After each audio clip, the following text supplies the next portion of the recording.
How's it going, everybody? Robert here today, and we are back with our Minnesota Wild Draft to Glory here in episode number 3. And you guys have been showing this one a ton of support. Can we get this video to 15 likes? I believe in you guys.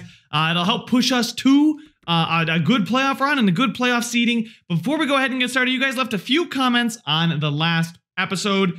For starters, Corey Anderson said, yes, fire all of your AHL scouts, and you really only need 2 NHL scouts. We later discussed that I don't need any NHL. So he's saying 2 WHL, 2 Q, 2 O, 3 USA, 4 Europe, 3 Nordic, and 2 Russia.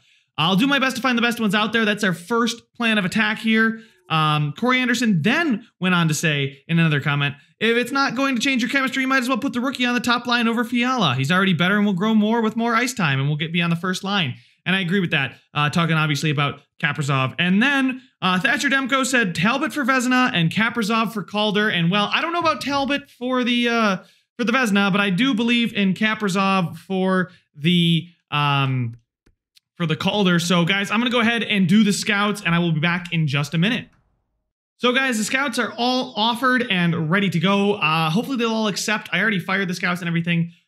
So when they accept, I didn't want to advance too many days because I want to show you guys all the simulation we're doing. The next point of business was the lines, and if Kaprizov, you know what, I kind of like the +3 with Kaprizov there on the second line, although, you know, having Kaprizov grow would be good. Fiala growing is also good. He's 24, 83, medium top 6 potential, right? He's got 1 year left, so if he can grow to be a real good second line forward, I mean, Kaprizov up there, it's fine and all, but like it's better, I think, to keep him where he is. He's playing well. He's got 37 points in 38 games. If you guys want to check out the stats, they are down in the description in a Google Sheet. Let me know if you guys have any comments or thoughts about what the Google Sheet could have or improve upon. It's going to track trades year over year. It's going to track stats year over year. I'm eventually going to get a career stats in there if I can figure it out.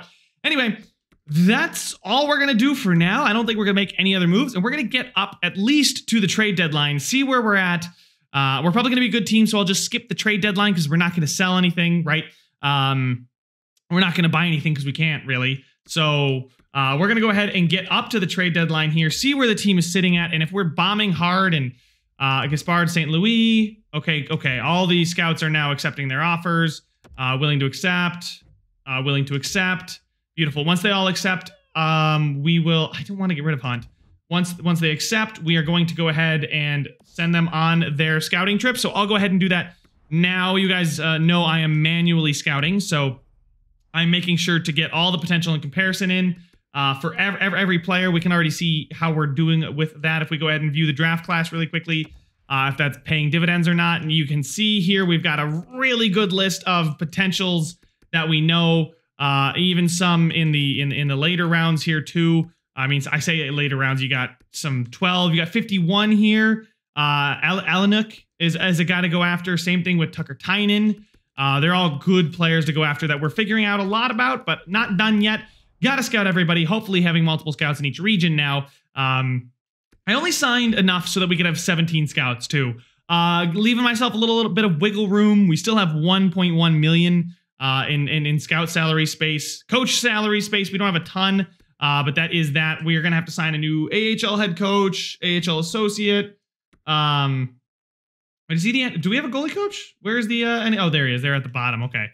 So yeah, we're going to have to sign basically a new AHL coaching staff this offseason, which kind of sucks because I'd like our AHL to be good for grooming players, but I'm going to go ahead and assign the scouts, guys. I will catch up to you when I'm done assigning the scouts.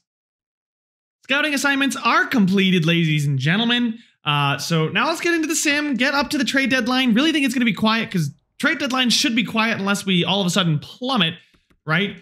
So far, so good here. Well, actually not. We're 1-1-1, so hopefully we pick it up here before the trade deadline. Otherwise, we might have some decisions to make. We lose to Boston. Oh my God, we're losing a ton of games right now. Man, oh man, maybe it is time for a change in the lines. 29, 19, and 3. We're still first in the division, right? But there is, you know, improvements can be made. We're going to put Kaprizov up there and just give it the go, right? Also, we need to upgrade something, or I guess the parking lots need maintenance. Okay, we'll repair the parking lots. Cool. All right, parking lots are going to be repaired in a week. Good to know my owner is happy. I think he still considers us a seller. So he wants to just still earn profit Boost team chemistry to 75. That should probably happen naturally, I would assume. I mean, locker room chemistry is 75. When is he going to check in on that is the question. So we can get some more money for the budgets. He's going to check in on April 7th. So, oh, by the end of the season. Okay. Interesting. And then 9/12/21. So, wow. So he right before the start of the next season is what he wants to check out. I guess the playoff revenue could really help if we do end up making the playoffs. But let's go ahead and see how Kaprizov does on that first line. And we instantly get a win against the Colorado Avalanche. Not going to be able to get Halak. Definitely not trading Spurgeon. Back-to-back losses. Wow, a lot of losses coming in hot here. And we are absolutely stalling out come trade deadline time. Holy crap, it is looking very, very rough. Oh my God. And we've dropped all the way from first in the division to a wild card position. I got to figure something out. Maybe Zach Parise on the first line instead of Kaprizov. No. What about Greenway instead of... Oh, Greenway would get that up there, but I don't know if I want to play Jordan Greenway up there. I mean, he's got 18 goals on the third line, so hell yeah, I'll put him up there. Does he help out? No, he does not help out there. Bukestad, would you be better instead of Parise here? And if I flip these, no, okay. But Parise is now on the third. Is Parise? No, Parise is a plus 23. Why would I move Parise? We got Hartman. We'll flip-flop them. Joel Eriksson Ek here is a minus 11. So it is really the depth is lacking. I mean, Jordan Greenway is a minus 3, but what is it? The defensive core? Is there something wrong with that? I mean, I don't see anything wrong other than Spurgeon being a minus 4. I mean, maybe I'll move Spurgeon down and play Ian Cole on the second pairing. Spurgeon seems to be the only issue. Is it the goaltending? Is it Talbot? Talbot for Vezina? Is that hype train dying? Oh, Capo Kakinen. Yikes, bud. You really need to pick your game up there. Other than that, I don't really see an issue. Other than apparently we have an issue with the concession stands, which we will repair right now. Other than that, we should be fine. Oh, nope, just kidding. There's more stuff to upgrade. Oh my God, the lower upper bowl, executive suites, and the bathrooms. We got to upgrade the bathrooms, repair the bathrooms, I should say. Let's repair the, I guess, lower bowl. Those tickets are valuable. Actually, let's repair as much as we can. The executive suites. I'll do the upper bowl last because that brings in the least amount of money. 3.17 club seats? Sure, there we go. All right, so we don't have the funds to upgrade the upper bowl, so sorry about that, folks up there. Advance the day here. No, thank you. Decline the trade. Man, we are in a wild card hunt, and it is tight. I mean, the Blackhawks are, what, 3 points behind us? That's way too close for comfort. I'm gonna say we're a conservative buyer. We're just gonna continue simming because there's really no trading away I want to do of players. So we're just skipping right through the trade deadline. They're gonna trade Cam Fowler, goes to Arizona, which helps us because they're in the Pacific. Anaheim's in the Pacific. That's a Pacific trade. Edmonton, Anaheim. Wow, Anaheim. What is going on with Anaheim? I guess they're dumping all their spare parts. Vegas gets Jonathan Toews, and they got a first-round pick in Fleury to Chicago. I'm really confused why they would do that. Maybe it's a cap situation, but that win against the St. Louis Blues is huge for us as we are sitting 1 point behind them now for the division lead, and the Avalanche are 1 point ahead of us as well. Guys, this is going to be one heck of a finish here. How many games till the end of the season? Yeah, there we go. We'll go up to the Vegas Golden Knights game for the last 5 games of the season. Hopefully some line changes. There's a win, 2 losses in a row. I think we're going to keep the current season ticket prices. I think we're fine. We get a win there. I'm more worried about the wins on the ice. On a promotional night, we get a win. So send the fans home happy with a bobblehead and a win. And it's looking good for us here as we get up there. The Sims treating us nicely, and we are 3 points behind the Blues with a game in hand. But more importantly, we're 4 points above the Jets, seemingly safe from the Predators and Flames, really. 87 points. That's 5 points in 5 games. We'd have to drop a lot of points there. Let's go ahead and advance a couple more days against Vegas. We are going to lose. And then against the Arizona Coyotes, we're still second in the division. So that's the important part. As long as we hang on there, we should be okay. Against Arizona, we win. That's big. I don't think we're going to catch the Blues. We could, but I don't really see it happening. Advance another day. 3-2 shootout win there against the Jets. So we pick up 2 points. They pick up 1. The Blues have won the division for sure. The Coyote. Wow, we beat the first place in the Western Conference. First place in the league. Coyotes, go us. Anyway, we got this game against Boston and then finishing up the season against the Dallas Stars. We lose to Boston. Good news is we are not going to finish anywhere but second in the division. We are the second best team in the Central at season's end with a 4-0 shutout victory over the Dallas Stars to end the season.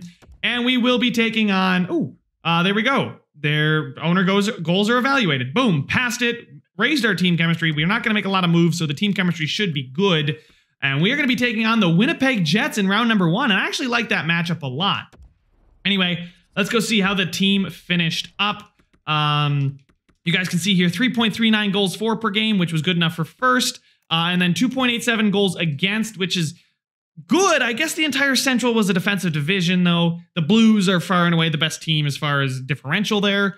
Power play percentage saw us at 16.7%. Something needs to change there. Penalty kill percentage worst as well. So special teams are very, very bad for your Minnesota Wild.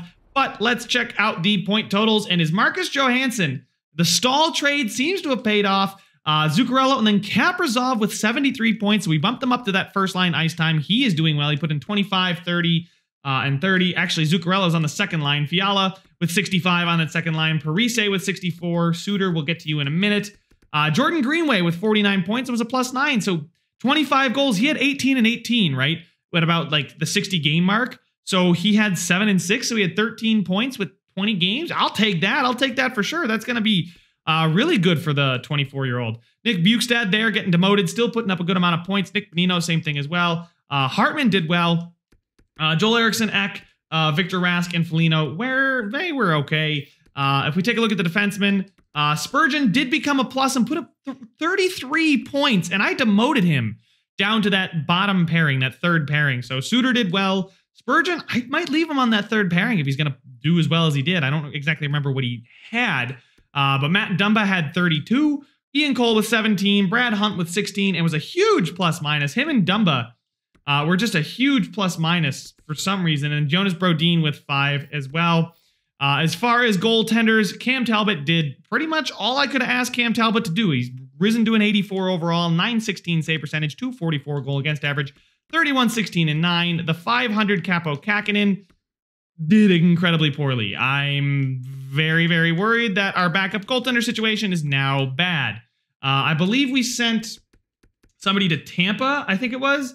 It was Alex Stalock. Well, didn't do much better. So can't really beat myself up about that one. The rookie skaters, I'm really going to be surprised if anybody even touches Kaprizov as far as point totals in the entire league.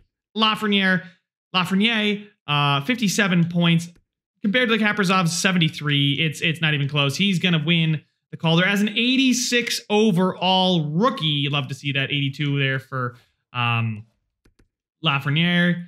Dylan Cousins with 41. Really nobody else. Any rookie goalies do anything sensational? 3 points there for Shesterkin, but no sensational goaltending performances. Speaking of goaltenders, we were talking about the Talbot for Vezina. I don't think that's going to happen anymore. We're going to go back down to 40 games. There we go. The most, oh my God, Korpisalo. Ron to Smith. I mean, Talbot was up there. 100% Talbot was up there. He had more wins and played more games than these guys and had a better goal against average than most. So, I mean, he's the second best. We'll see who ends up winning it, right? I mean, Antti Ranta had one heck of a season. Only playing 46 games, though, is kind of concerning. 13 more games played, 10.01 less on the save percentage. Slightly worse goal against average. It's going to be close. I don't know who's going to get it. But we will check out all skaters now. Mark Mathot is okay. Had the least amount of points. Connor McDavid had the most amount of points with 109. Leon Draisaitl, probably next to him, did incredibly well. I'm assuming Ovi won the Rocket Richard. He did. McDavid's the only other skater to get 50. We're going to go look at the Norris race. John Carlson put up 87 points, and that's a very John Carlson thing to do. So there we go, guys. That is all she wrote for this one. If you guys want to go ahead, again, all the stats are down there in the Google Sheets. I'm going to put awards on their own tab. We can do it year by year. And I'm just ready for this first round. I didn't think we were going to make it to the playoffs. You guys can probably remember from episode 2, I didn't really think we were going to be a good team now. We really cooled off hard, which worries me. But still being second in the division is a really, really good thing. So we've got the Winnipeg Jets coming up in round number 1. I hope you guys are ready for it. I am too. We'll see how deep we can run. I don't know if we have the star power to get there, but Kaprizov is definitely showing the ability to lead and by example, and I like that. But Johansson's overperforming too, so we'll see how that one goes. But guys, thank you so much for watching. Make sure to leave a like if you enjoyed it. Subscribe if you want to see some more, and I will see you guys in the next one.